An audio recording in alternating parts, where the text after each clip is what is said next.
Hi hello అండి. ఇవైతే నాకు నా ఫ్రెండ్ ఒకరు ఇచ్చారు. ఇవి ఏంటంటే మినప్పాలు ఉంటాయి కదా, వైట్ మూంగ్ దాల్, అదే ఎల్లో కలర్ మూంగ్ దాల్, దాంతో చేస్తారంట. సో వాటిని వడియాల్లాగా నూరి వాళ్ళ మమ్మీ ఏం చేస్తారంట, దాంట్లో పచ్చిమిర్చి, ఆనియన్, వెల్లుల్లి, కొంచెం రెబ్బలు, తర్వాత కొత్తిమీర ఇలాంటివన్నీ వేసి దాన్ని నూరుతారంట, అంటే రోట్లో నూరుతారు. సో ఇవి ఒకసారి టేస్ట్ చేయండి, ఇవి చాలా బాగుంటాయని చెప్తున్నారు. నేనైతే ఇవి ఎప్పుడు తినలేదు. వాళ్ళు ఏంటంటే ఇవి వేయించుకొని కర్రీలో కూడా వేస్తారంట, ఏదైనా వెజిటబుల్ కర్రీలో కూడా వేస్తారంట.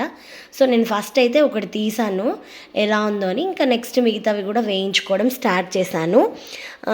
ఇవైతే చాలా బాగానే ఉన్నాయి. నాకేంటంటే నేను ఇవి ఎప్పుడూ ట్రై చేయలేదు, తను ఇచ్చింది. సో నేను వీటిని కూడా ఫ్రై చేస్తున్నాను. సో ఈ వీటిని నేను ఏం చేస్తున్నానంటే లైట్గా గోల్డెన్ బ్రౌన్ రావాలి అని చెప్పారు. సో అలాగే ఫ్రై చేశాను. పెసరపప్పుతోటి ఇలాంటి మంచిగా అనిపించింది. అండ్ ఇవైతే ఫైనల్గా ఇలా వచ్చేసాయన్నమాట. అండ్ నేను వచ్చేసి ఈరోజు రైస్, మమ్మీ చేసిన పుదీనా చట్నీ అండ్ కొంచెం రసంతో కూడా తిన్నాను. మీరేం తిన్నారు మరి? బాయ్ అండి మరి.